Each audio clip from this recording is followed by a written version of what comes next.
मिश्र और मेरे साथ हैं अमलेंदु उपाध्याय। प्रयागराज में महाकुंभ का आज सबसे महत्वपूर्ण स्नान पर्व है मौनी अमावस्या। लेकिन मौनी अमावस्या में एक स्नान पर्व के शुरुआत से ही बड़ी बुरी खबर आई और ये कि देर रात यानी करीब 1:30 बजे के आसपास वहां पर संगम के पास भगदड़ मची। भगदड़ में कई श्रद्धालुओं के हताहत होने की खबरें आ रही हैं। हालांकि अभी कोई आधिकारिक आंकड़ा नहीं आया है, लेकिन बताया जा रहा है, जो मीडिया में रिपोर्ट्स आ रही हैं उनमें यह बताया जा रहा है कि बड़ी संख्या में लोगों के मरने और लोगों के घायल होने की खबरें आ रही हैं। इस पर मुख्यमंत्री योगी आदित्यनाथ ने भी एक बयान जारी किया है। उसके अलावा तमाम नेताओं ने दुख जताया है। प्रधानमंत्री मोदी ने भी इस पर ट्वीट किया है।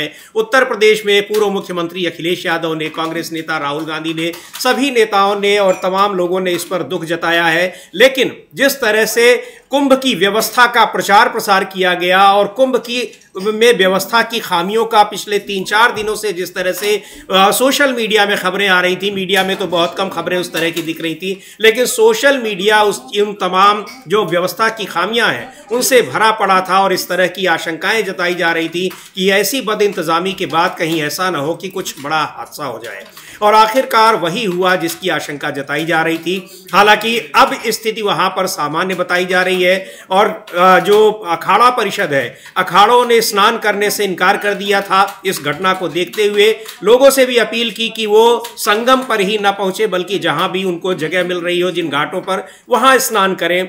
अब कहा जा रहा है कि अखाड़े के लोग यानी जो साधु सन्यासी हैं, जिनको शाही स्नान कहा जाता है और इस पर्व की सबसे महत्वपूर्ण विशेषता वही होती है, तो उस शाही स्नान को रोक दिया था अखाड़ों ने अपनी मर्जी से, स्वेच्छा से। अब ये कहा जा रहा है कि शाही स्नान के लिए तैयार हो गए हैं ये अखाड़े। तो एक बड़ी खबर वहां से आ रही है, दुखद खबर है, लेकिन अब बताया जा रहा है कि स्थितियां वहां पर सामान्य हो गई है। लेकिन जिस तरह के वहां पिछले कई दिनों से भीड़ देखी जा रही है और भीड़ में भी जिस तरह से इंतजाम में तमाम तरह की खामियां ये सोशल मीडिया पर दिखाई पड़ रही थी, लोग जिक्र कर रहे थे, वहां मौजूद लोग अपने सोशल मीडिया अकाउंट्स के जरिए बता रहे थे, तमाम जो डिजिटल चैनल्स हैं उन पर जिस तरह की खबरें आ रही थी, उससे ये पता चल रहा था कि जिस तरह के प्रचार प्रसार किया गया है उसको देखते हुए वहां इंतजाम में काफ़ी खामियां दिखाई पड़ रही हैं। और सबसे ज़्यादा सवाल जो उठ रहे हैं वो है वहां पर वीवीआईपी इंतजाम को लेकर।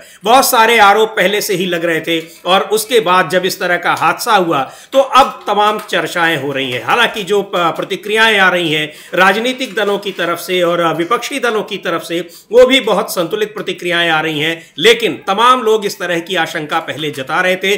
बावजूद इसके ये कहा जा सकता है कि प्रशासन ने चेता नहीं और इस तरह की घटनाओं को शायद उसने बहुत, इस तरह की आशंकाओं को बहुत हल्के में ले लिया।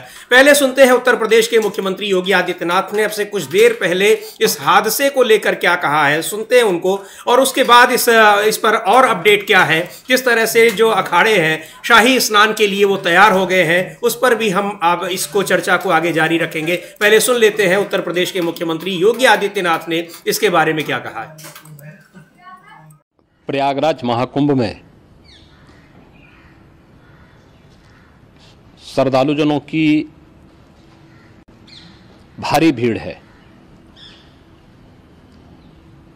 लगभग 8 से 10 करोड़ श्रद्धालु इस समय प्रयागराज के अंदर मौजूद है। कल भी 5.5 करोड़ श्रद्धालुजनों ने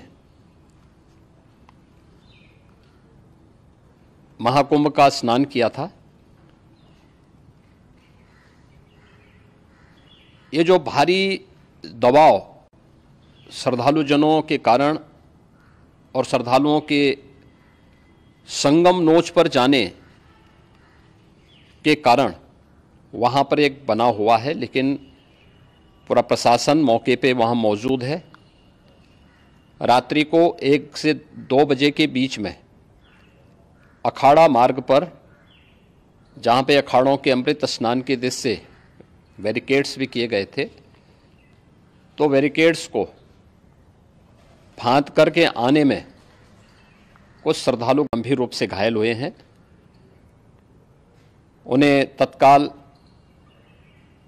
हॉस्पिटल में पहुंचा करके उपचार आदि की व्यवस्था उनके लिए की गई है। उनमें से कुछ श्रद्धालु गंभीर रूप से घायल हैं। लगातार प्रशासन स्थानीय स्तर पर श्रद्धालुओं की सकुशल स्नान कराने के से रात्रि को कल सायंकाल 6:30-7 बजे से ही मौनी अमावस्या का मुहूर्त प्रारंभ होने के बाद से ही लगातार लगा हुआ है। प्रयागराज में महाकुंभ में श्रद्धालुजनों के सकुशल स्नान करने, अमृत स्नान के लिए देश भर से आए हुए श्रद्धालुजनों की व्यवस्था के लिए, उनके कुशल क्षेम के लिए आदरणीय प्रधानमंत्री जी का प्रातःकाल से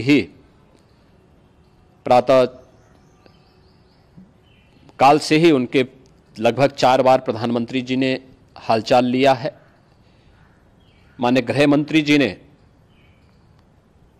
माननीय राष्ट्रीय अध्यक्ष भारतीय जनता पार्टी श्री JP नड्डा जी ने,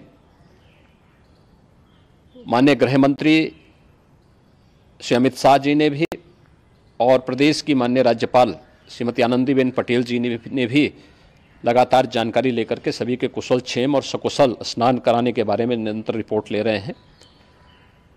हम लोगों की प्रातःकाल से ही श्रद्धालुजन जो भी आए हैं वे स्नान कर सकें, इसके लिए यहाँ पे उच्च स्तरीय बैठक भी चल रही है, जिसमें मुख्य सचिव भी हैं, DGP हैं, प्रमुख सचिव गृह हैं, मुख्यमंत्री कार्यालय के अपर मुख्य सचिव के साथ ADG लॉ एंड ऑर्डर के साथ साथ अन्य वरिष्ठ अधिकारीगण मौजूद हैं। प्रयागराज में हालात वर्तमान में नियंत्रण में हैं, लेकिन भीड़ का दबाव बहुत बना हुआ है। अखाड़ा परिषद से जुड़े हुए पदाधिकारियों के साथ मैंने स्वयं भी बातचीत की है। आचार्य महामंडलेश्वरों से भी, पूज्य संतों के साथ भी मेरी बातचीत हुई है, और पूज्य संतों ने बड़ी ही विनम्रता के साथ इस बात को कहा है कि नहीं, श्रद्धालु जन पहले स्नान करेंगे और फिर जब उनका दबाव कुछ कम होगा और वे सकुशल वहाँ से निकल जाएंगे, तब हम लोग स्नान करने के लिए संगम की तरफ जाएंगे। अभी पहले श्रद्धालु जनों को, चूँकि देश भर से आए हैं, तो इसके लिए उन्हें सभी अखाड़े इसके लिए सहमत हैं और सभी लोग इस व्यवस्था के साथ जुड़े हुए हैं।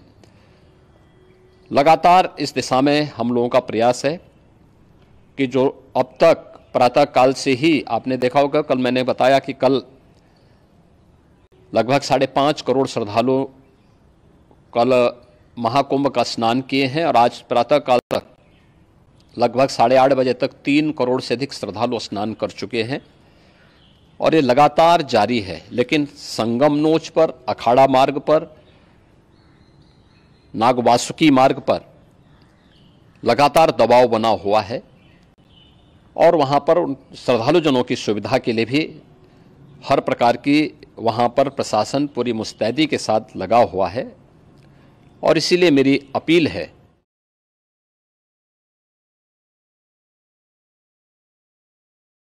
योगी आदित्यनाथ बता रहे थे कि 1 से 2 बजे के करीब रात में वहां पर यह हादसा हुआ। चूंकि मौनी अमावस्या के स्नान रात से ही शुरू हो जाता है, जो मुहूर्त था वो बताया जा रहा था, लेकिन बहुत से लोग, ये जो प्रत्यक्षदर्शियों का जो कहना है, जो वहां से रिपोर्ट्स आ रही हैं, उनके मुताबिक उस संगम मार्ग पर भीड़ तो थी ही, उसके अलावा बहुत से लोग जो कई किलोमीटर, लगभग 20, 25, 30 किलोमीटर पैदल चलकर वहां पहुंचे थे, उनमें से कई लोग आसपास वहीं पर किनारे सो रहे थे। लेकिन जब भीड़ आई तो उसी समय ये भगदड़ मची। हालांकि असली वजह क्या है, तमाम बातें हो रही, लेकिन तमाम वहां जो मौजूद लोग हैं, प्रत्यक्षदर्शी हैं, उनका ये कहना है। तो उस भीड़ की वजह से जब भगदड़ मची तो ये बड़ा हादसा हुआ है। इसको लेकर प्रधानमंत्री नरेंद्र मोदी ने भी दुख जताया है, और मुख्यमंत्री योगी आदित्यनाथ अब बता रहे हैं कि वहां प्रशासन पूरी तरह से मुस्तैद है। मुस्तैद पहले भी था, लेकिन बावजूद इसके ये हादसा हो गया, और कैसे हो गया ये अब जांच के बाद पता चलेगा। उसके बाद घायल हुए हैं बहुत से लोग, बड़ी संख्या में लोग, ऐसा मुख्यमंत्री योगी आदित्यनाथ कह रहे हैं। प्रधानमंत्री नरेंद्र मोदी ने भी दुख जताया है, और जैसा कि योगी आदित्यनाथ बता रहे थे कि प्रधानमंत्री से उनकी सुबह से ही बातचीत हो रही है,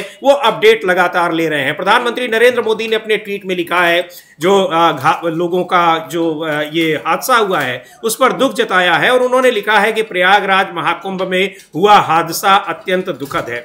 इसमें जिन श्रद्धालुओं ने अपने परिजनों को खोया है उनके प्रति मेरी गहरी संवेदनाएं। इसके साथ ही मैं सभी घायलों के शीघ्र स्वस्थ होने की कामना करता हूं। स्थानीय प्रशासन पीड़ितों की हर संभव मदद में जुटा हुआ है। इस सिलसिले में मैंने मुख्यमंत्री योगी जी से बातचीत की है और मैं लगातार राज्य सरकार के संपर्क में हूं। यह प्रधानमंत्री नरेंद्र मोदी का ट्वीट है अब से कुछ देर पहले का, और उन्होंने उसमें हादसे पर चिंता जताई है, दुख जताया है। इधर उत्तर प्रदेश के मुख्यमंत्री योगी आदित्यनाथ ने भी हादसे पर चिंता जताई है और उन्होंने ये भी कहा है कि अफवाहों पर लोग ध्यान न दें, अफवाहों पर से दूर रहने की भी हिदायत दी है लोगों को। लेकिन तमाम जो खामियां पिछले 2-3 दिनों से लगातार दिख रही थी, जैसे जैसे वहां पर भीड़ बढ़ रही थी, प्रशासन का दावा है, और अभी आप जब सुन रहे थे तो खुद मुख्यमंत्री योगी आदित्यनाथ भी कह रहे थे कि 8 से 10 करोड़ लोग वहां पर पहुंचे हैं। यह अलग बात है कि संख्या पर भी सवाल उठ रहे हैं, लेकिन सवाल उस पर भी उठ रहे हैं कि आखिर अब तक प्रशासन घायलों की और उसमें जिन लोगों ने अपनी जान से हाथ धोई है, उनके परिजन भी वहां पर परेशान हैं, उनकी संख्या क्यों नहीं पा रहा है प्रशासन। तमाम सवाल उठ रहे हैं और सवाल उठा रहे हैं बहुत सारे लोग। सोशल मीडिया पर लगातार इस बात की चर्चा हो रही है, विपक्षी दलों के नेता भी सवाल उठा रहे हैं और यहां तक कि सरकार के भीतर भी अब सवाल उठ रहे हैं। बताया जा रहा है कि हाई लेवल मीटिंग हो रही है और प्रशासन से सख्त नाराज बताए जा रहे हैं उत्तर प्रदेश के मुख्यमंत्री योगी आदित्यनाथ। ये जो हादसा हुआ है अमलेंदु जी, इसको लेकर ये जिस तरह से पिछले कई दिनों से हम लोग देख रहे थे कि लगातार वहां पर जो इंतजाम है, व्यवस्था है, उसको लेकर लोगों में बड़ी नाराजगी थी, निराशा थी और ये आशंकाएं जताई भी जा रही थी। आखिरकार उस तरह की घटना हो ही गई यहां पर। बिल्कुल समीर जी, लगातार ये आशंकाएं जताई जा रही थी कोई बड़ी दुर्घटना इस तरह की हो सकती है जी। और एक वीडियो वायरल हो रहा है समीर जी कि जो मेला क्षेत्र के जो कमिश्नर हैं, हाँ। वो लाउड स्पीकर पे कह रहे हैं श्रद्धालुओं से कि भाई आप लोग उठ के तत्काल स्नान कर लीजिए वरना अव्यवस्था फैल सकती है। इस तरीके का वो पता नहीं वो कितना सच है कितना गलत, लेकिन वो वीडियो वायरल हो रहा है कि वो अनाउंस कर रहे हैं कि आप लोग आ गए हैं तो पहले स्नान कर लीजिए, आप इंतजार ना करें। तो यानी क्योंकि बहुत से लोग थके हुए थे, वो आसपास जहां जगह देख रहे तो वहां सो गए थे। जी हाँ। तो समीर जी प्रश्न ये उठता है कि भाई जो 7,000 करोड़ रुपए खर्च करने की जो दावे किए जा रहे हैं कि 7,000 करोड़ रुपया खर्च करके महाकुंभ की बहुत अच्छी व्यवस्था की गई है और ये बताया जा रहा है कि साहब जैसे 10 लाख साल में पहली बार ही जो महाकुंभ हुआ आयोजित हो रहा है और योगी जी अगर मुख्यमंत्री ना होते और मोदी जी अगर प्रधानमंत्री ना होते तो ये महाकुंभ आयोजित ही ना होता जी। तो ये जिस तरीके के दावे किए जा रहे थे उसको लेकर लगातार सवाल उठ रहे थे कि भाई ये कुंभ हो रहा है। मैं देख रहा था कि सब वो मैरी कॉम जो है वो स्नान कर रही है, वो कोई डिसूजा है वो स्नान कर रहे हैं। अब ये मैरी कॉम और डिसूजा का इस कुंभ से क्या लेना देना है जी। लेकिन सिर्फ चूंकि शोशेबाजी और पॉलिटिकल एक तरह से कहा जाए मैनेजमेंट, हेडलाइन मैनेजमेंट, अब मेरी कॉम ने भी स्नान किया और रोमियो डिसूजा जो उन्होंने भी स्नान किया। अब ये दिखाया जा रहा है अमित शाह जा रहे हैं, भाई सड़क मार्ग से आप क्यों जा रहे हैं जी? आपको नहीं मालूम है कि वहाँ अगर जैसा योगी आदित्यनाथ खुद कह रहे हैं कि भाई 8 से 10 करोड़ के लोग आसपास आए, प्रशासन कह रहा है कि आज सुबह 3.5 करोड़ लोगों ने स्नान कर लिया। जब आपके पास ये डाटा है कि 3.5 करोड़ लोगों ने सुबह स्नान कर लिया तो अभी तक हताहतों की संख्या का डाटा क्यों नहीं है आपके पास जी? ये तो काफी कम है। हाँ, आप 8-10 करोड़ लोगों को गिन ले रहे हैं लेकिन आप घायलों को नहीं गिन पा रहे हैं। जी हाँ। योगी आदित्यनाथ का जो पूरा बाइट है समीर जी ध्यान से सुनिए, उसमें कहीं भी मृतकों का नहीं है जिक्र, शब्द इस्तेमाल ही नहीं किया गया है। बिल्कुल। और घायलों की चर्चा उस पूरे वीडियो में 2 बार की गई है। घायलों की चर्चा की गई। इस तरीके से प्रधानमंत्री नरेंद्र मोदी कह रहे हैं जिन्होंने अपने लोगों को खोया है, लेकिन ये नहीं बता रहे कि कितने लोगों को खोया गया है, प्रशासन की क्या जिम्मेदारी क्यों नहीं बता रहा है। मतलब जिस तरीके से चुनाव आयोग का डाटा बहुत सेंसिटिव हो गया है वो नहीं दिया जा सकता, अब ये डाटा भी नहीं दिया जाएगा जी। तो ये सवाल सरकार पर उठ रहे हैं और अखिलेश यादव जो समीर जी वो कई दिन से लगातार इसको लेकर सवाल कर रहे थे, लगातार ट्वीट कर रहे थे और उनकी इस बातों को जो लगातार उठाओ कहा जाता था पॉलिटिकल मसला है। अरे पॉलिटिकल मसला तो सरकार ने बनाया हुआ था। क्या आप जिस तरीके से उसका प्रचार कर रहे हैं महाकुंभ का, यानी सब कुछ जो है मोदी जी जाएंगे 5 फरवरी को डुबकी लगाने के लिए, यानी दिल्ली में चुनाव होगा मोदी जी डुबकी लगाने जाएंगे। पूरे कुंभ में कभी ऐसा नहीं होता था और ये चर्चाएं हो रही हैं। हालांकि जो मेन स्ट्रीम मीडिया है उसमें ये बातें नहीं दिखाई पड़ रही हैं। पूरे कुंभ क्षेत्र में मैं वहां से घूम कर आया हूं, पूरे सभी जगहों पर के जितने भी आपको होर्डिंग और पोस्टर दिखाई पड़ेंगे प्रधानमंत्री मोदी और मुख्यमंत्री योगी की तस्वीरें लगी हुई हैं।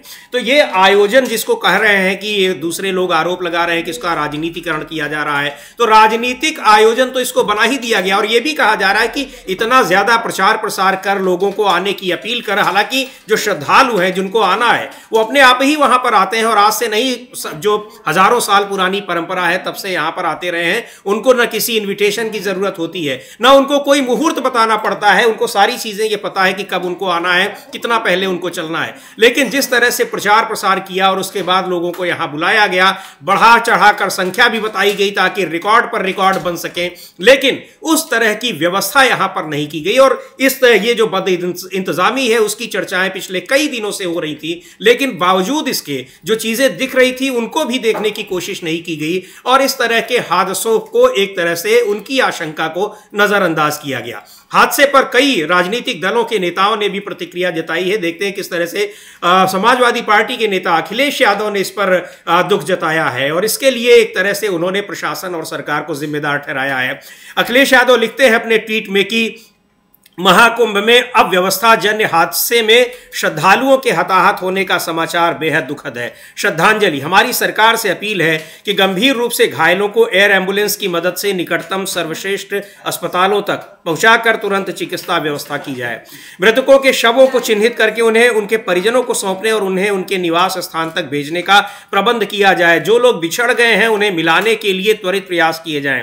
हेलीकॉप्टर का सदुपयोग करते हुए निगरानी बढ़ाई जाए। सतयुग से चली आ रही शाही स्नान की अखंड अमृत परंपरा को निरंतर रखते हुए राहत कार्यों के समानांतर सुरक्षित प्रबंधन के बीच मौनी अमावस्या के शाही स्नान को संपन्न कराने की व्यवस्था की जाए। श्रद्धालुओं से भी हमारी अपील है कि वो इस कठिन समय में संयम और धैर्य से काम लें और शांतिपूर्वक अपनी तीर्थ यात्रा संपन्न करें। सरकार आज की घटना से सबक लेते हुए श्रद्धालुओं के रुकने, ठहरने, भोजन, पानी व अन्य सुविधाओं के लिए अतिरिक्त प्रबंध करे। हादसे में आहत हुए सभी लोगों के शीघ्र स्वास्थ्य लाभ की कामना, ये अखिलेश यादव लिख रहे हैं। और इसमें ये बात भी लिख रहे हैं कि किस तरह से यहाँ पर अव्यवस्था हुई और जो दावे किए गए, लेकिन लोगों से भी अपील कर रहे हैं कि कैसे वहाँ पर धैर्य रखना है, संयम रखना है और जहाँ बहुत ज़्यादा भीड़ है या फिर उसमें उसको और ना बढ़ाएं। तो इस तरह की अपील ये की जा रही है वहाँ पर। लेकिन जो अव्यवस्थाएं हैं, जिन अव्यवस्थाओं की चर्चा पिछले कई दिनों से हो रही थी कि जब मौनी अमावस्या पर इतनी भीड़ इकट्ठी होगी तो ऐसी कोई हादसा इस तरह का कोई हो सकता है, लेकिन जाहिर सी बात है कि यह हादसा जब हुआ है तो उन आशंकाओं को नजरअंदाज कर दिया गया। तमाम पुल बने हुए हैं गंगा नदी पर पार करने के लिए, इस पार से उस पार जाने के लिए, लेकिन पिछले 2-3 दिनों में कई पुल वहां बंद रखे गए और एक पुल पर एक ही तरफ से आने और जाने की व्यवस्था की गई। तमाम तरह की बद इंतजामी की बातें आ रही थी, खबरों में आ रही थी, रिपोर्ट्स में आ रही थी, लेकिन उन सबको ऐसा लगता है कि शासन प्रशासन ने पूरी तरह से नजरअंदाज किया है। बिल्कुल समझिए, नजरअंदाज किया है, ये आरोप लग रहे हैं और जो राजनीतिक दल हैं ये तमाम तरीके के आरोप लगा रहे हैं। और वो आरोप प्रत्यारोप की बात अगर छोड़ भी दी जाए तो समझिए एक सवाल तो सीधा सीधा उठता है कि अभी आपको याद होगा कि अभी 2-4 दिन पहले ही वो एक आग लगने की घटना भी हुई थी एक टेंट में। हाँ। तो यानी प्रशासन ने उससे भी कोई सबक नहीं लिया। बड़ी घटना हो चुकी है। और जब आपको मालूम था कि मौनी अमावस्या जो शाही स्नान का होता है इसमें बड़ी संख्या में श्रद्धालु जुटते हैं और जब सरकार खुद कह रही है कि साहब 8 करोड़ लोगों के आने का अंदेशा है कि 8 करोड़ लोग आ सकते हैं, तो जब आपको मालूम है तो आपने उसके इंतजाम क्यों नहीं किए? 8 करोड़ लोगों को नियंत्रित करने के लिए कितने पुलिस बल की आवश्यकता होती है? ये कोई रॉकेट साइंस तो नहीं है। वो उस तरीके के इंतजाम थे कि नहीं थे? तो अगर ये इतने लोग आ रहे हैं तो उसका क्या मैनेजमेंट होगा? तो क्राउड मैनेजमेंट भी अपने आप में एक विज्ञान है। तो अब जब आप ये बता रहे हैं कि साहब ऊपर से फूलों की बरखा की जाती है हेलीकॉप्टर से, लेकिन इसका आप ध्यान नहीं रखते। दूसरा समझिए ये कि योगी आदित्यनाथ जी का जो ऑफिस है उसका एक सुबह जो ट्वीट है वो काफी ज्यादा आपत्तिजनक एक तरीके से कहा जा सकता है कि वो सुबह जो है उसको लेकर जो समाजवादी पार्टी के प्रवक्ता है राजकुमार भाटी, उन्होंने भी आपत्ति जताई है कि वो एक सवाल उन्होंने किया योगी आदित्यनाथ का जो ट्विटर हैंडल है, एक खबर को उन्होंने ट्वीट किया और खबर को ट्वीट करते हुए ये पूछा गया कि जो मतलब अल्पसंख्यक हैं वो श्री राम को अपना पूर्वज मानेंगे कि नहीं मानेंगे, इस तरीके का कोई ट्वीट। जी वो एक्चुअली हुआ क्या कि घटना जब हुई है उसके काफी देर बाद मुख्यमंत्री के ऑफिशियल ट्विटर हैंडल से ट्वीट किए गए और जो ट्वीट थे वो हादसे के बारे में नहीं बल्कि वो ऐसी बातों के, मुख्यमंत्री योगी आदित्यनाथ ने दिल्ली विधानसभा चुनाव में जो भाषण दिए थे या उन्होंने जो कुछ बातें कही थी उनको लेकर थे। और उस सवाल पर वो सवाल लगातार उठते रहे कि हादसे को 7-8 घंटे बीत चुके हैं और आपके यहां से इस तरह की बातें हो रही हैं, हिंदू मुस्लिम जैसी बातें हो रही हैं। तो वो सवाल उठे थे। हाँ, ये ट्वीट किया गया कि क्या भारत की सबसे बड़ी अल्पसंख्यक आबादी स्वीकार करेगी कि उनके पूर्वज राम थे? मुख्यमंत्री श्री योगी आदित्यनाथ जी महाराज, ये ट्वीट किया गया। इसको लेकर राजकुमार भाटी जो है समाजवादी पार्टी के प्रवक्ता, उन्होंने सवाल उठाया कि कुंभ में इतनी बड़ी घटना हो गई और आप जो है वो क्या कर रहे हैं कि हिंदू मुस्लिम जो आप कर रहे हैं और इस पे आप खामोश हैं। ये जो था उन्होंने कहा। राजकुमार भाटी ने यह लिखा कि रात 1:30 बजे प्रयागराज कुंभ में दुखद हादसा हुआ। 1 दर्जन से ज्यादा लोगों की हृदय विदारक मौत हुई और संवेदनहीन मुख्यमंत्री सुबह 7 बजे हिंदू मुसलमान करने में लगे हैं। क्या ही कहा जाए इनके लिए। जी, तो अब ये सवाल तो समीर जी उठेंगे, विपक्ष उठाएगा किस तरीके के सवाल। यानी मुख्यमंत्री जो अपना वक्तव्य जारी कर रहे हैं उसमें हताहतों की जो है संख्या का कोई उल्लेख नहीं है, कितने मृतक है उसका कोई उल्लेख नहीं है। प्रधानमंत्री भी जो ट्वीट कर रहे हैं उसमें भी कहीं कोई नहीं है कि कितने लोग हुए, उनके लिए क्या प्रबंध किए गए हैं। प्रशासन की तरफ से कोई आधिकारिक आंकड़ा जारी नहीं किया गया। हम लोग भी अगर कोई खबर ब्रेक करें तो क्या खबर ब्रेक करें जी, जब तक कि प्रशासन से कोई सूचना नहीं हो कि इतने लोगों की प्रशासन ने पुष्टि कर दी है तो कैसे किया जाए। और प्रशासन ने कोई सूचना नहीं दी है, कोई पुष्टि नहीं की है। और दूसरे वहां पर जो लोग खबर भेज रहे हैं, जो मौजूद लोग हैं यानी वहां जो प्रत्यक्षदर्शी हैं, उनकी खबर अगर आप चला रहे हैं तो उसको अफवाह भी मान लिया जाएगा। क्योंकि योगी आदित्यनाथ का एक बार हम लोग फिर अभी सुनेंगे, जो उनका बयान आया है उसमें उन्होंने 2 बार ये बात कही है कि आप अफवाहों पर ध्यान न दें। और सोशल मीडिया में भी जो सरकार समर्थक तमाम लोग हैं उनकी तरफ से कहा जा रहा है कि बहुत सारी अफवाहें फैलाई जा रही हैं। तो आखिर ये जानकारी देगा कौन, ये भी बहुत बड़ा सवाल है। लेकिन इस सवाल का जवाब किसी न तो अधिकारी के पास है और न ही मुख्यमंत्री योगी आदित्यनाथ के पास। हाँ समीर जी, किसी के पास इसका कोई जवाब नहीं है और ये जवाब तो आखिर मिलना तो चाहिए कि क्यों इसका जवाब नहीं दिया रहा है। और तमाम जो राजनेता है वो इस पर अपनी प्रतिक्रिया व्यक्त कर रहे हैं, शोक संवेदनाएं व्यक्त कर रहे हैं। राहुल गांधी ने भी इसको लेकर समीर जी राहुल गांधी ने लिखा है, उन्होंने भी ट्वीट किया है कि प्रयागराज महाकुंभ में भगदड़ के कारण कई लोगों की मौत और कईयों के घायल होने की खबर अत्यंत दुखद है। शोकाकुल परिवारों के प्रति अपनी गहरी संवेदना व्यक्त करता हूं और घायलों के शीघ्र स्वस्थ होने की आशा करता हूं। इस दुखद घटना के लिए कुप्रबंधन, बदइंतजामी और आम श्रद्धालुओं की जगह वीआईपी मूवमेंट पर प्रशासन का विशेष ध्यान होना जिम्मेदार है। अभी महाकुंभ का काफी समय बचा हुआ है, कई और महास्नान होने हैं। आज जैसी दुखद घटना आगे ना हो, इसके लिए सरकार को व्यवस्था में सुधार करना चाहिए। वीआईपी कल्चर पर लगाम लगनी चाहिए और सरकार को आम श्रद्धालुओं के जरूरतों की पूर्ति के लिए बेहतर इंतजाम करने चाहिए। कांग्रेस कार्यकर्ताओं और नेताओं से अनुरोध करता हूं कि पीड़ित परिवारों की मदद करें। ये राहुल गांधी ने लिखा है, ये ट्वीट किया है।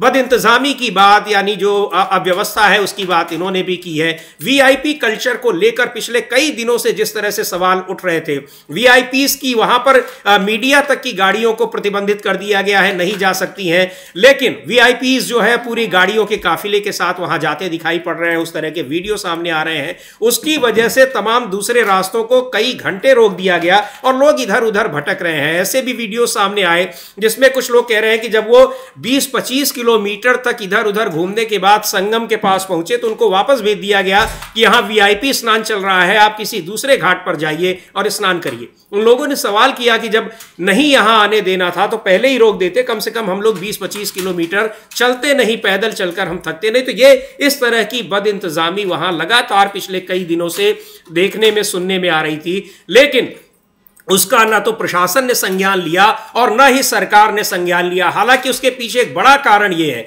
कि ये सारी खबरें, ये सारी चीजें जो है वो सोशल मीडिया पर आ रही थी, जिनको कहा जाता है so called main stream media, वो चाहे अखबार हो, टेलीविजन हो, चैनल हो, उन जगहों पर इस तरह की खबरें पूरी तरह से नदारद थी। वो यही दिखा रहे थे और यहां तक कि इतने बड़े हादसे के बाद भी यही दिखा रहे हैं कि किस तरह से अब वहां सारी चीजें बिल्कुल ठीक हो गई हैं। तो पहले भी यही चीजें दिखा रहे थे कि कितना बढ़िया इंतजाम है, कितने अच्छे हैं, कितने भीड़ आ रही है। किसी ने ये तक नहीं जानने की कोशिश की कि आखिर ये जो सरकार आंकड़ा दे रही है कि इतने लोग आ रहे हैं, ये आंकड़ा आ कहां से रहा है, कौन बता रहा है, किसका कैलकुलेशन है, किस मैथमेटिक्स से, कौन सी साइंस है जिसके आधार पर यह बताया जा रहा है। कहीं कुछ नहीं। लेकिन वहां पर केवल वही बातें जो सरकार की प्रेस रिलीज आ रही है वही मीडिया कह रहा है और सरकार भी वही उसी मीडिया को देखकर अपनी जो है वो ताल ठोक रही है, खुश हो जा रही है। लेकिन जो जरूरी चीजें हैं, कहां से और खबरें आ रही हैं, चलिए ठीक है, मीडिया में नहीं, सरकार के अपने जो इंटेलिजेंस एजेंसियां हैं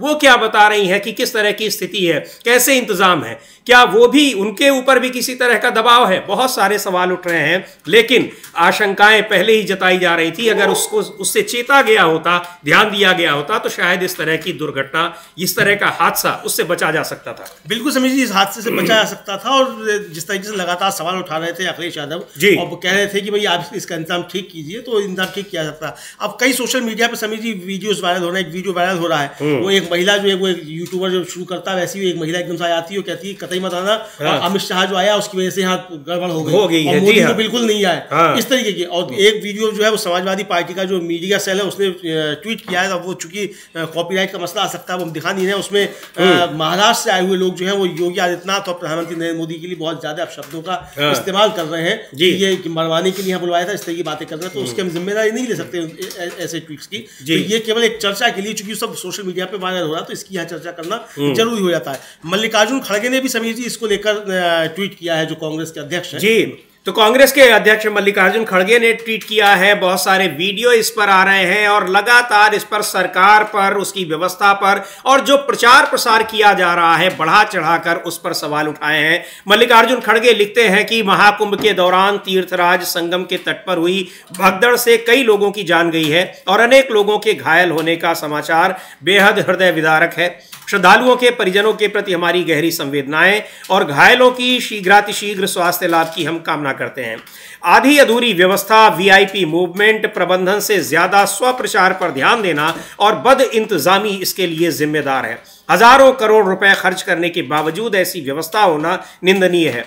अभी कई महत्वपूर्ण शाही स्नान बचे हैं, तो केंद्र और राज्य सरकारों को अब चेत जाना चाहिए और व्यवस्था को सुधारना चाहिए ताकि ऐसी अप्रिय घटनाएं न हों। श्रद्धालुओं के ठहरने, भोजन, प्राथमिक चिकित्सा और मूवमेंट आदि की व्यवस्था में विस्तार करना चाहिए और वीआईपी मूवमेंट पर लगाम लगनी चाहिए। यही हमारे साधु संत भी चाहते हैं। कांग्रेस के हमारे कार्यकर्ताओं से अनुरोध है कि पीड़ितों को हर संभव मदद करें। जो ये बद इंतजामी की जो व्यवस्था की बात हो रही है और वीआईपी मूवमेंट पर प्रशासन का ज्यादा ध्यान देना, यहाँ आपको बता दें कि वीआईपी मूवमेंट का मतलब केवल यही नहीं है कि मिनिस्टर और बहुत सारे दूसरे राज्यों के मुख्यमंत्री, बहुत सारे उद्योगपति, इस टाइप के लोग पहुंच रहे हैं। वहां जो प्रशासनिक अधिकारी बड़े पदों पर हैं, तैनात किए गए हैं, उनके अपने तमाम रिश्तेदारों के लिए भी वीआईपी ट्रीटमेंट दिया जा रहा है, जिसकी वजह से लोगों को तमाम तरह की परेशानियों का सामना करना पड़ रहा है। इस तरह की बातें आ रही हैं, शिकायतें लगातार हो रही हैं, लेकिन संज्ञान किसी ने नहीं लिया, न तो शासन प्रशासन ने और न ही सरकार ने। हाँ, बिल्कुल किसी ने प्रश्न नहीं दिया। और सुबह से वीडियो वायरल हो रहा है हेमा मालिनी का और बाबा रामदेव का कि उन्होंने भी कुंभ में स्नान किया और बहुत अच्छा उन्होंने बताया। और तमाम जो थे वो समीर जी आपने देखा होगा पिछले 10-15 दिनों में किस तरीके से सेलिब्रिटीज को लाला का स्नान कराए गए और उनके वीडियो प्रसारित किए गए। बहुत अच्छी व्यवस्था, बहुत अच्छी व्यवस्था है। अब इस दुर्घटना के लिए क्या वो जो सेलिब्रिटीज जिन्होंने ये सब वीडियो जारी किए थे कि बहुत अच्छी व्यवस्था है, वो कुछ क्षमा मांगेंगे जी, उन लोगों के परिजनों से माफी मांगेंगे जिनके परिजनों ने अपनों को खोया है, जिनको प्रधानमंत्री कह रहे हैं कि साहब जिन्होंने अपने परिजनों को खोया उनके प्रति उनकी संवेदना है, तो उनके प्रति ये माफी मांगेंगे ये सेलिब्रिटीज। ये सिर्फ सरकार के चमचे बनकर इस तरीके की बातें करना जो है ये कहाँ तक शोभा देता है? इस पर सवाल तो निश्चित तौर पर उठेंगे ना कि भाई ठीक है आप सरकार के पक्षधर हैं, सरकार की आप बातें कीजिए, अच्छी बात है सरकार की बातें, लेकिन जो कमियां हैं वो कमियां इसलिए नहीं कि आप सरकार की आलोचना करें, इसलिए ताकि जनहानि ना हो और लोगों को कोई उसका खामियाजा ना उठाना पड़े। तो उन कमियों की तरफ ध्यान देना भी आपका कर्तव्य है कि ये कमियां हैं, इनको दूर किया जाए। हर चीज, हर कमी बताना जो है वो आलोचना नहीं होती है। उसका मतलब ये भी होता है कि अगर कमियां हैं और उसका कोई, उन कमियों की वजह से कोई बड़ी दुर्घटना हो सकती है तो उसमें पहले से रोक लगाई जाए। अब अखिलेश यादव अगर लगातार ट्वीट कर रहे थे समीर जी, तो उस अखिलेश यादव के लगातार ट्वीट करने का मतलब ये नहीं था कि सरकार की लगातार आलोचना। बिल्कुल, वो कह रहे थे कि हम पहले कह रहे थे कि इसको सेना के हवाले किया जाए और एक महामंडलेश्वर उनका बयान बड़ा वायरल हो रहा है। वो तो बताते बताते रो पड़े कि किस तरह की घटना हुई और हम लोग जान रहे थे कि ये होना है। और यही नहीं, उन्होंने ये भी कहा कि हम लोग शिकायत भी कर रहे थे कि इसको ध्यान दिया जाए, सेना के हवाले किया जाए, लेकिन किसी ने नहीं सुनी, किसी ने इस पे नहीं सुना। तो इसका मतलब समझ लीजिए कि पूरा ध्यान जो था वो सिर्फ इस पे था कि कैसे जो है मोदी जी 5 फरवरी को स्नान करेंगे, उसके लिए प्रचार किया जाए। और सरकार ने कोई बहुत बड़ा जो है वो कर दिया है, कई लाख साल में जो कभी हुआ ही नहीं है, कभी हुआ ही नहीं है, क्योंकि मोदी जी अगर प्रधानमंत्री नहीं होते तो महाकुंभ होता ही नहीं।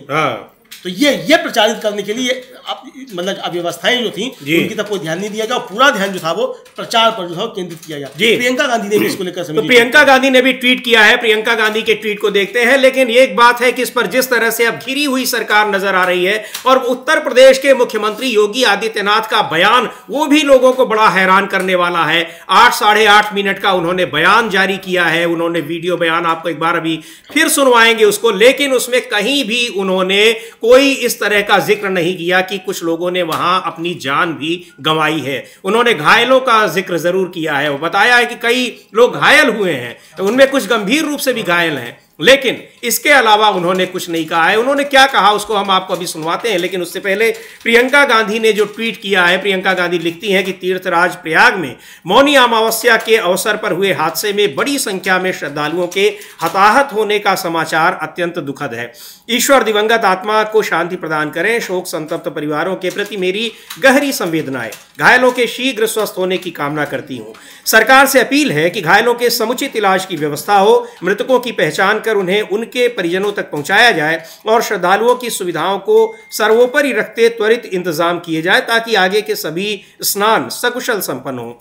अखाड़ों के शाही स्नान की सदियों पुरानी परंपरा को भी संपन्न कराने का प्रयास किया जाना चाहिए। श्रद्धालुओं से विनती है कि धैर्य और शांति से स्नान दान संपन्न करें, मां गंगा सबकी रक्षा करेंगे। प्रियंका गांधी ने लिखा है, कांग्रेस पार्टी की नेता हैं, सांसद हैं, और उन्होंने ये ट्वीट किया है। तो आपको बता दें कि इस हादसे की वजह से अखाड़ों की जो शाही स्नान की परंपरा है उसको भी रोक दिया गया था, और अखाड़ों के संतों ने ये कहा कि अब शाही स्नान नहीं होगा। हालांकि अब शाही स्नान के लिए वो तैयार हो गए हैं, अब कहा जा रहा है कि अब उनका शाही स्नान शुरू होने वाला है। लेकिन जिस तरह से हादसा हुआ, उस हादसे ने उन साधु संतों को भी, अखाड़ों के संतों को भी हिलाकर रख दिया है। और अमलेंदु जी, हम लोग लगातार ये देख है कि अखाड़ों के जो साधु संत हैं, अखाड़े हैं, तमाम दूसरे साधु संत हैं, वो लोग भी लगातार इस तरह की जो बदइंतजामी है उसको लेकर सवाल उठाते रहे। प्रशासन पर, शासन पर कई तरह के सवाल उठते रहे। लेकिन जाहिर सी बात है कि अगर उन सब पर ध्यान नहीं दिया गया, अगर दिया गया होता तो शायद इस तरह के हादसों से बचा जा सकता था। और इस हादसे के बाद भी वहां भीड़ इकट्ठी होने के तमाम वीडियो सामने आ रहे हैं, कुछ जगहों पर यह दिखाया जा रहा था। लेकिन इसके बावजूद मुख्यमंत्री, उत्तर प्रदेश के मुख्यमंत्री योगी आदित्यनाथ के बयान की बड़ी चर्चा हो रही है, जो इस हादसे के करीब 10 से 11 घंटे के बाद उन्होंने दिया। लेकिन उस बयान में कहीं भी घटना के बारे में पूरी जानकारी, और जिनके साथ जो कुछ हुआ है, जिन्होंने अपनी जान गंवाई है, किन स्थितियों में है, उसका कोई जिक्र नहीं किया गया है। इसकी चर्चा भी हो रही है। सुनते हैं योगी आदित्यनाथ ने क्या कहा है। ये बता रहे थे कि उनकी सबसे बात हुई है, राज्यपाल से बात हुई है, प्रधानमंत्री से बात हुई है, अपनी पार्टी के राष्ट्रीय अध्यक्ष से बात हुई है, लेकिन उन्होंने अपने इस पूरे बयान में ये नहीं बताया कि हादसे में कितने लोगों ने अपनी जान गंवाई है। घायलों का जिक्र जरूर उन्होंने 2 बार किया। लगभग 8.5 मिनट का पूरा ये वीडियो है जो हम आपको जिसका कुछ हिस्सा आपको सुनवा रहे थे। और इधर बीच उत्तर प्रदेश के पूर्व मुख्यमंत्री और समाजवादी पार्टी के अध्यक्ष अखिलेश यादव ने भी इस जो महाकुंभ की व्यवस्था है उसको सेना के हवाले करने की मांग की है, अपील की है, जिसकी अपील कई साधु संत कर चुके हैं। और पहले भी, इस आयोजन से पहले भी वो मांग कर रहे थे, क्योंकि उनको पता था कि जिस तरह से ये प्रचारित किया जा रहा है और धरातल पर कोई व्यवस्था नहीं दिख रही है, उससे कोई बड़ा हादसा हो सकता है। इसकी आशंका जताई जा रही थी पहले से, लेकिन उस पर ध्यान नहीं दिया गया। अखिलेश यादव लिखते हैं कि महाकुंभ में आए संत समाज और श्रद्धालुओं में व्यवस्था के प्रति पुनर्विश्वास जगाने के लिए यह आवश्यक है कि उत्तर प्रदेश शासन प्रशासन के स्थान पर महाकुंभ का प्रशासन और प्रबंधन तत्काल सेना को सौंप देना चाहिए। विश्व स्तरीय व्यवस्था करने के प्रचार करते हुए दावों की सच्चाई अब जब सबके सामने आ गई है, तो जो लोग इसका दावा और मिथ्या प्रचार कर रहे थे, उन्हें इस हादसे में हत हुए लोगों की नैतिक जिम्मेदारी लेते हुए अपना पद त्याग देना चाहिए। ये लिख रहे हैं अखिलेश यादव लिख रहे हैं। और आपको याद होगा अमलेंदु जी की 2013 का जो कुंभ था, उसमें भी, हालांकि वो कुंभ मौनी अमावस्या के दिन वहाँ भी उसमें बड़ी दुर्घटना हुई थी, और वो जब लौटते समय वहाँ पर रेलवे स्टेशन पर दुर्घटना हुई थी। लेकिन उसके बाद विपक्ष ने हंगामा किया, और विपक्ष में उस समय भारतीय जनता पार्टी भी हुआ करती थी, और उस समय के जो नगर विकास मंत्री थे आजम खान, उनको इस्तीफा देना पड़ा था। तो अब ये मांग की जा रही है कि ये जो लापरवाही रही, जिसका इतना प्रचार प्रसार किया गया, तो जो जिम्मेदार लोग हैं उनको पद छोड़ना चाहिए। हाँ बिल्कुल समीर जी, अब ये जिम्मेदारी तो बनती है जब व्यवस्था हुई है। दो घटनाएं हो चुकी वहाँ में, आग लगने की घटना हो चुकी और अब ये घटना हो चुकी, तो इस पे जिम्मेदारी तो निश्चित तौर पर बनती है समीर जी कि जो भी जिम्मेदार है वो इस्तीफा दे। अब चाहे वो मुख्यमंत्री जिम्मेदार हो, चाहे प्रधानमंत्री जिम्मेदार हो, चाहे जो वहाँ के मेला के प्रभारी हैं वो जिम्मेदार हो, जो भी हो, जांच हो, जांच के बाद जो भी दोषी हो उसके खिलाफ कार्रवाई हो और उसको देना चाहिए। अगर आजम खां उस समय मेला प्रभारी थे और उन्होंने इस्तीफा दिया था तो फिर जो इस समय प्रभारी नगर विकास मंत्री है बिल्कुल उनको इस्तीफा देना चाहिए।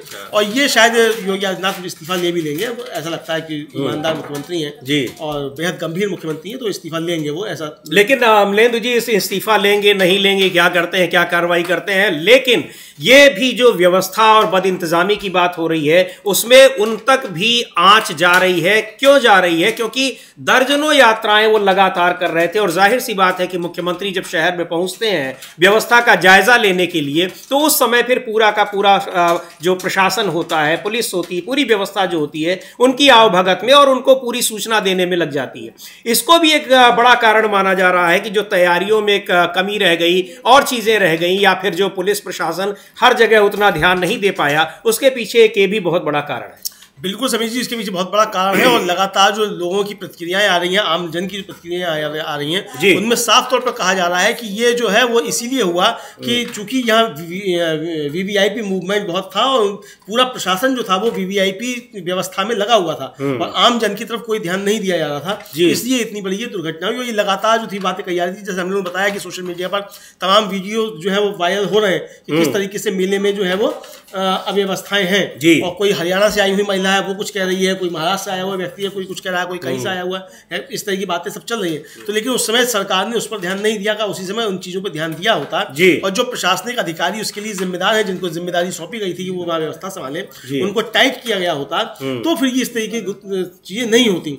और अखिलेश यादव जो मांग कर रहे हैं कि सेना के हवाले किया जाए, जाहिर सी बात है कि अगर आपको यह अंदेशा था कि भाई 8 करोड़ लोग एक ही दिन में आ सकते हैं तो पुलिस के बस का नहीं है 8 करोड़ लोगों को एक ही स्थान पर एक साथ करना। हालांकि ये भी सवाल है कि 8 करोड़ लोग क्या प्रयाग में आ सकते हैं एक साथ? जी मतलब कितना डायामीटर जो है वो तो इस पर तो बहुत सवाल उठ ही रहे हैं, बहुत सवाल है। तो मतलब लेकिन जो प्रशासन जो है 8 करोड़ लोगों की गिनती कर ले रहा है कि 8 करोड़ लोग आएंगे और 3.5 करोड़ सुबह तक आ चुके, जो बता रहा है 3.5 करोड़ सुबह तक डुबकी लगा चुके, वो कितने मृत हैं और कितने घायल हैं ये संख्या नहीं बता पा रहा है, क्योंकि वो छोटी संख्या ना बड़ी गिनने की आदत हो गई। जी हाँ, वो लगभग 12 घंटे होने को है, अभी तक वो आंकड़ा उनको नहीं गिन पाया है, लेकिन 8-10 करोड़ लोगों को गिन ले रहा है, हर घंटे अपडेट कर रहा है, यानी उसके पास हर घंटे कितने लोग आ रहे हैं, संगम में डुबकी लगा रहे हैं, इसकी गिनती करने का जो मैकेनिज्म है वो उसके पास है, लेकिन घायलों को और जिन लोगों ने अपनी जान गंवाई है उनको गिनने का मैकेनिज्म उसके पास नहीं है, वो आंकड़े नहीं। और ये सवाल भी उठ रहे हैं कि बहुत सारी चीजें छिपाई जा रही हैं और लोगों को ऊपर दबाव डाला जा रहा है, मीडिया पर भी ये दबाव डाला जा रहा है, ऐसे आरोप लग रहे हैं, ऐसा कहा जा रहा है, बहुत सारे लोग ये बता रहे हैं कि तमाम सूचनाओं को जाहिर न करने की बात कही जा रही है। और जिस तरह से खुद मुख्यमंत्री ने अपने जो उन्होंने बयान दिया है उसमें वो अफवाहों की बात कर रहे हैं, तो उनका भी संकेत यही है कि जो सूचना सरकार की तरफ से आए बस वही सूचना दी जाए। लेकिन ये सूचना, इसमें सूचना के इतने स्रोत हैं कि ये बहुत सारी चीजें बहुत दिनों तक छिपी नहीं रह सकती हैं, चाहे वो कोई भी घटना हो। ये भी अभी आप कितनी देर तक छिपा सकते हैं, लेकिन लोगों को ये पता है कि क्या वहां पर हुआ, क्योंकि प्रत्यक्षदर्शियों की संख्या वहां 1-2 में नहीं थी, वो भी वहां पर लाखों में थे। बहुत सारे लोग वहां पर जो थे जमा हुए थे, उनके पास भी बहुत सी सूचनाएं हैं, लेकिन अभी तक वहां की वास्तविक सूचना नहीं दी जा रही है। तो ये सारी चीजें हैं जिस पर सरकार घिरी हुई है।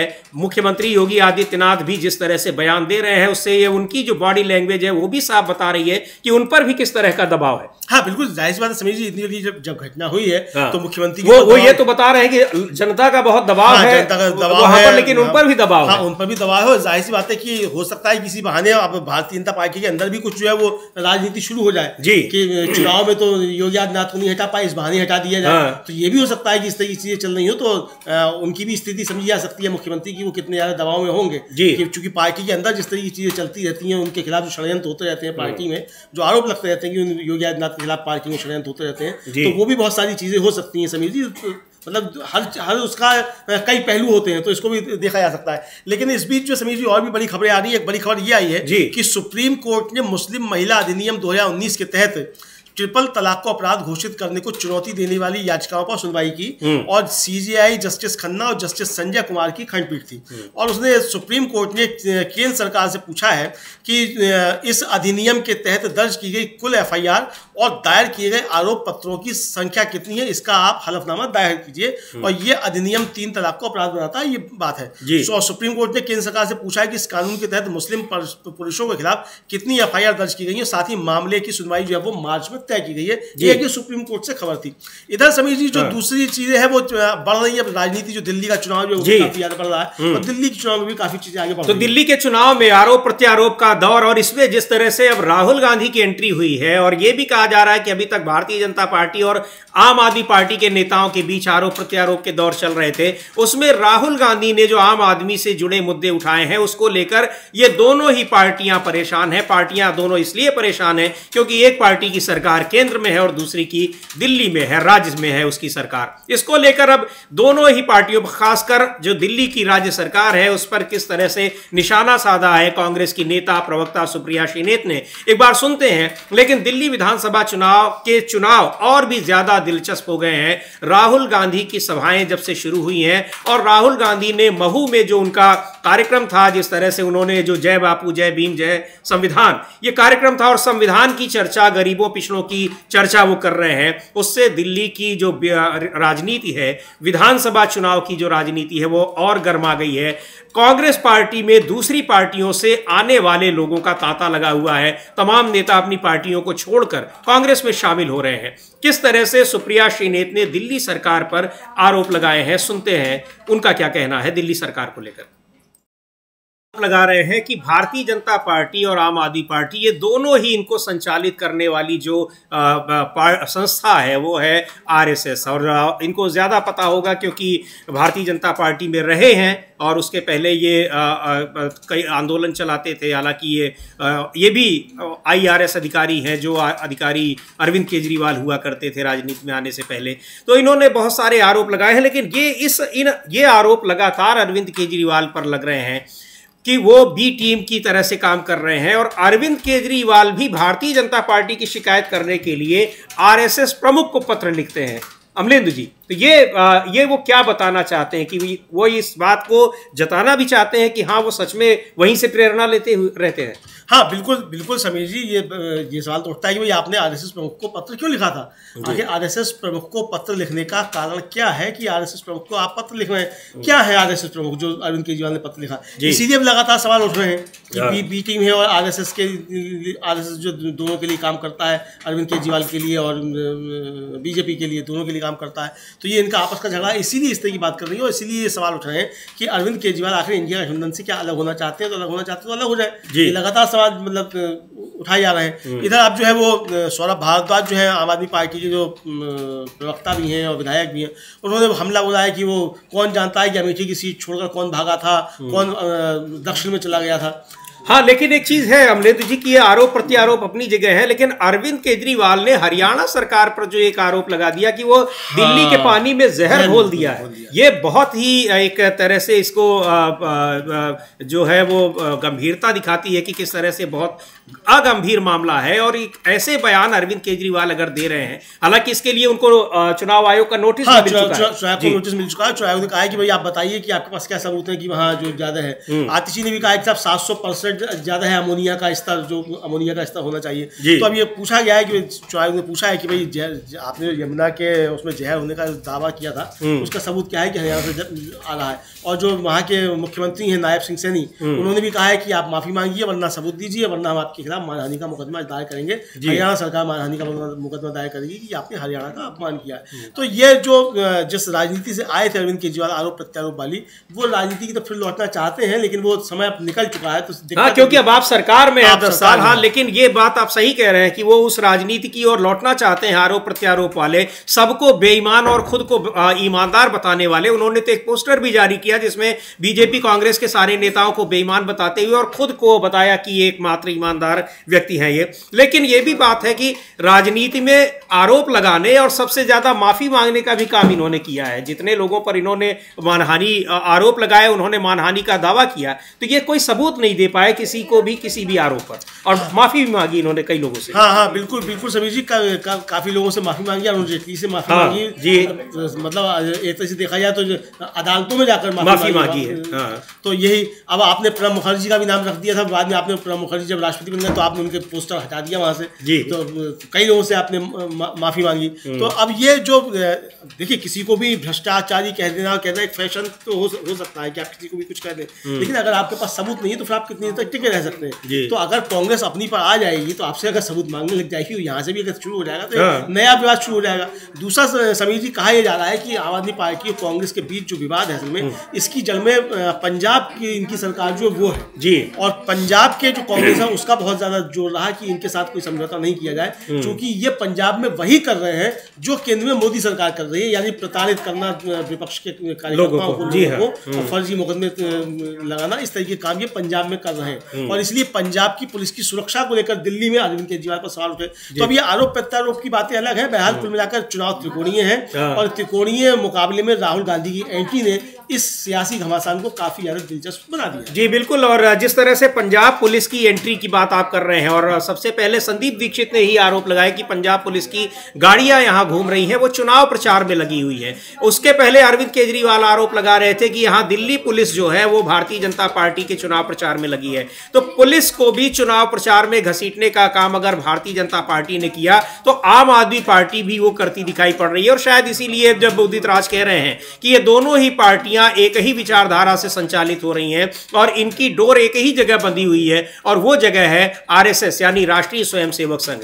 आरएसएस से जिस तरह से अरविंद केजरीवाल के संबंध है और वो भारतीय जनता पार्टी की शिकायत आरएसएस प्रमुख से करते रहते हैं, तो ये बातें भी, ये आरोप भी कहीं ना कहीं पुष्ट होते नजर आते हैं। लेकिन जिस तरह से आरोप प्रत्यारोप के दौर चल रहे हैं तो अरविंद केजरीवाल भी अब बुरी तरह से उनमें जो गिरे नजर आ रहे हैं, क्योंकि आरोप उन्होंने जितने लगाए हैं उनमें से किसी के भी सबूत उनके पास नहीं है। ये भी बात सामने आ रही है। और जिस तरह से अब हरियाणा के मुख्यमंत्री ने उनके खिलाफ उनसे कहा है कि आप सबूत दीजिए, वरना मानहानि का दावा वो करेंगे। इलेक्शन कमीशन ने जिस तरह से उनके खिलाफ नोटिस दिया है, तो अब एक दूसरी मुश्किल में फंसते नजर आ रहे हैं अरविंद केजरीवाल। हाँ बिल्कुल, नई मुसीबत में बस फंसते नजर आ रहे हैं, और ये नई मुसीबत जो उन्होंने खुद मोल ली है एक तरीके से देखा जाए जी। अभी तक जो था कि वो ये दिखाने के चक्कर में कि लड़ाई बीजेपी से है, तो बीजेपी पर हमले कर रहे हैं अरविंद केजरीवाल, और बीजेपी अरविंद केजरीवाल पर हमले कर रही है, तो वो सीमाएं जो थी वो पार हो गई एक तरीके से। और सीमाएं इतनी पार हो गई कि वो नूरा कुश्ती जो है वो मतलब जो नूरा कुश्ती होती है ना, पहले तय हो जाता है पहलवानों में कि भाई तू मुझे इतनी पटक नहीं देना, मैं तुझे इतनी पटक नहीं दूंगा। लेकिन उसी में होता है कि एक कंटाप जो है किसी पहलवान की दूसरे पहलवान के कान पे जोर की पड़ जाती है, और उसके बाद दूसरा पहलवान जो बिलबिला के दलाना शुरू कर देता है। तो वही स्थिति जो यहाँ, और ये नूरा कुश्ती जो थी वो नूरा कुश्ती एक तरीके से देखा जाए तो अब वो किसी का कंटाप जोर से पड़ गया तो वो मामला खराब हो गया। तो अब ये डिफेमेशन केस तक जो है मामले आ रहे हैं कि साहब यहाँ तक होगा। हालांकि संदीप दीक्षित ने भी डिफेमेशन केस किया है और उस पर सूचीबद्ध हो चुका है, वो सुनवाई होगी संजय सिंह और आतिशी के खिलाफ। उनको भी था, क्या बता दिया था कि बीजेपी से पैसे लिए हुए। तो यानी अब अदालतों में जाकर आपके, लेकिन बताइए समीर जी कि अदालतों में बाद में जाकर माफी मांग लीजिए, फिलहाल जो राजनीतिक फायदा लेना होता है इस तरह के आरोप लगाकर, वो फायदा शायद मिल जाता है। कुछ ऐसा राजनेता समझते हैं तो इसलिए पहले आरोप लगा देते हैं, फिर अदालतों में जाकर वो कर लेते हैं। लेकिन ये बात तो है कि जिस तरह से जब कांग्रेस पार्टी ने अपनी जो मजबूत मौजूदगी दिखाई है, राहुल गांधी जिस तरह से उसको आम जनता से जुड़े मुद्दों की ओर ले जा रहे हैं, तो आरोप प्रत्यारोप की ये जो दौर एक दो तरफा चल रहे थे बीजेपी और आम आदमी पार्टी की ओर से, उन पर जरूर लगाम लगी है और कुछ आम लोगों से जुड़े मुद्दों की भी बात अब शुरू हुई है दिल्ली विधानसभा के चुनाव में। हाँ बिल्कुल समझिए, आम जनता के मुद्दे आना शुरू हुए हैं और केजरीवाल भी आम मुद्दों की बात कर रहे हैं, ऐसा नहीं कि आप नहीं कर रहे हैं। उसके जैसे उन्होंने पत्र लिखा प्रधानमंत्री को, हालांकि उस पत्र लिखने का कोई मतलब नहीं है, लेकिन वो राजनीतिक स्टंट है। लेकिन राजनीतिक स्टंट में भी अगर जनता के मुद्दों की बात हो रही है तो ये स्वागत योग्य है कि जनता के मुद्दों की बात हो रही है कि भाई अमीरों के कर्ज माफ नहीं हो, गरीबों के कर्ज माफ हो, मिडिल क्लास को फायदा पहुंचे, इनकम टैक्स जो है किस तरीके से टैक्स टेररिज्म होता जा रहा है, ये बातें अब होने लगी। तो राहुल गांधी जो मसले उठा रहे थे जनता के, वो जनता के मसले जो हैं अब वो जेर बहस हैं, अब उस पर बहस हो रही है। भारतीय जनता पार्टी मजबूरी में उनके जवाब भले ही ना दे रही हो, लेकिन वो भटका नहीं पा रही है। बिल्कुल, मतलब जनता के मुद्दे आ रहे हैं चुनाव में, तो ये मुझे लगता है कि राहुल गांधी की एक बड़ी उपलब्धि कही जा सकती है कि वो कोई भी दल हो वो अगर जनता के मुद्दों पे बात कर रहा है तो इसके लिए राहुल गांधी को एक श्रेय तो दिया ही जा सकता है। बिल्कुल, उन्होंने चुनाव को जनता के मुद्दों की ओर मोल्ड किया है, उस तरफ मोड़ने की कोशिश की है और उसमें वो सफल रहे हैं। तो दिलचस्प हो रहे हैं दिल्ली विधानसभा चुनाव और इस बीच में जो प्रयागराज की घटना हुई है, मौनी अमावस्या पर जो भगदड़ मची है, कई लोगों की जान जाने और लोगों के घायल होने की खबर आई है, उसको लेकर उत्तर प्रदेश की सरकार और मुख्यमंत्री और स्थानीय प्रशासन वो घिरा नजर आ रहा है। जवाब देते उससे नहीं बन रहा है, क्योंकि इस तरह की जो व्यवस्था बदइंतजामी है, व्यवस्था में खामियां हैं, उसको लेकर पिछले कई दिनों से शिकायतें आ रही थी, लेकिन उन सारी शिकायतों को नजरअंदाज कर दिया गया। क्या है, अब उस पर कोई अभी तक कोई एक्शन नहीं लिया गया है।